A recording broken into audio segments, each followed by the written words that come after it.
আজ সকাল সকাল আমার টিম মেম্বার ফোন দিয়ে বলল সে অফিসে আসার সময় দেখছে রাস্তায় বড় একটা অ্যাক্সিডেন্ট হয়েছে।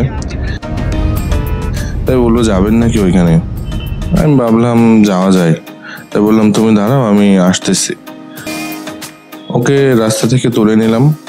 তো যাওয়ার পরে দেখলাম মোটামুটি মানুষজন আছে, ছোটখাটো একটা জটলা।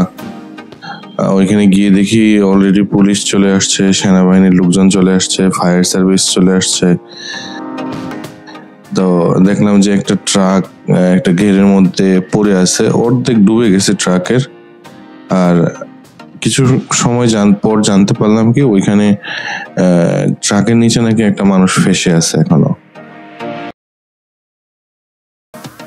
আর এই ঘটনা একটু পরে মানুষটাকে তোলা হবে। আর এখানে কি ঘটনা ঘটছে মূলত এটা নিয়ে আমরা ওই পাবলিকের রিয়েকশন গুলো জানার চেষ্টা করলাম। রিয়েকশন না, ঠিক মানে কি হয়েছে সেটা জানার চেষ্টা করছি আর কি আমরা, যে এখানে কি হয়েছে, কিভাবে অ্যাক্সিডেন্ট হয়েছে, ডিটেলস। ওই আমার টিম মেম্বার আজিজ, তাকে লাগাই দিলাম যে তুমি দেখো একটু ইন্টারভিউ নাও, মানুষের কি অবস্থা কি জানে, সেই ইন্টারভিউ গুলো দেখুন আপনারা। আচ্ছা কাকা, এখানে যে ঘটনা, এই ঘটনা কি আপনি সম্পূর্ণ জানেন? সম্পূর্ণ জানি। আইএসে রাত 3টের সময় জিকর গাছার থেকে একটা মহিলা একটা পুরুষ ভ্যান চালায় আইয়েছে। এখন এই জায়গায় আসিস, এখন 3টের সময় আসিস, যত সময় লাগে রাত। এবার আসে ডাক্তারখানায় ভ্যানটা রাখে মহিলাটা ভ্যানে পার বসা গেছে। ওনা বলছে আমি কিছু খাওয়ার দরকার, তো বলিস যে খাওয়া তো পিসাব থাকি, তাহলে পিসাব করে আসি। ওই তাই পিসাব করতে আসছিল। এখন ওই মধ্যে ট্রাক আসে, ট্রাকের লোড গাড়ি আসে, ওই পিসাব করতে আসে সেই অবস্থা মারি ঠেলি নিয়ে পড়ে গেছে গাড়ি। আর হেল্পার ড্রাইভার দৌড় মারিয়েছে, ওর তলে রয়েছে।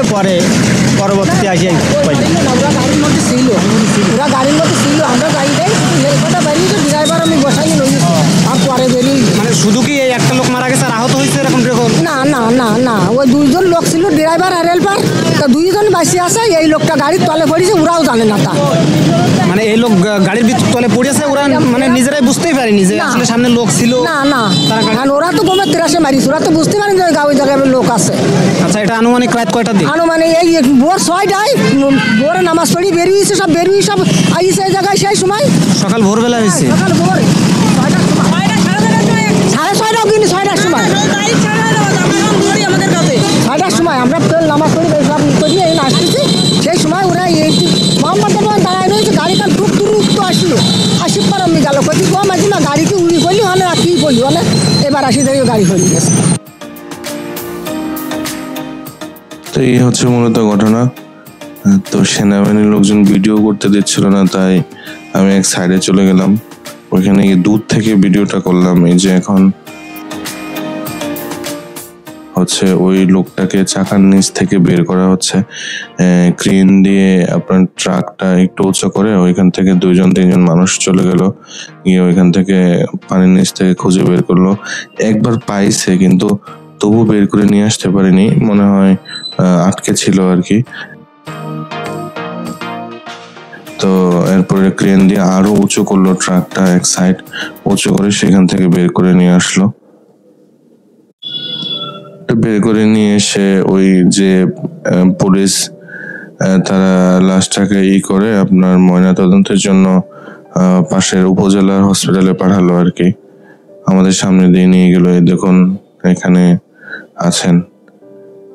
তো আস্তে আস্তে মানুষের ভিড় আরো বাড়তে লাগলো, রাস্তা ব্লক হয়ে গেল, মানুষ সবাই দেখতেছে দাঁড়ায় কি হলো।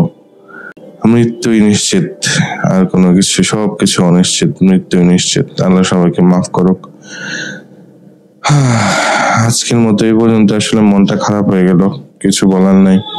আপনারা সবাই ভালো থাকবেন, আল্লাহ হাফেজ।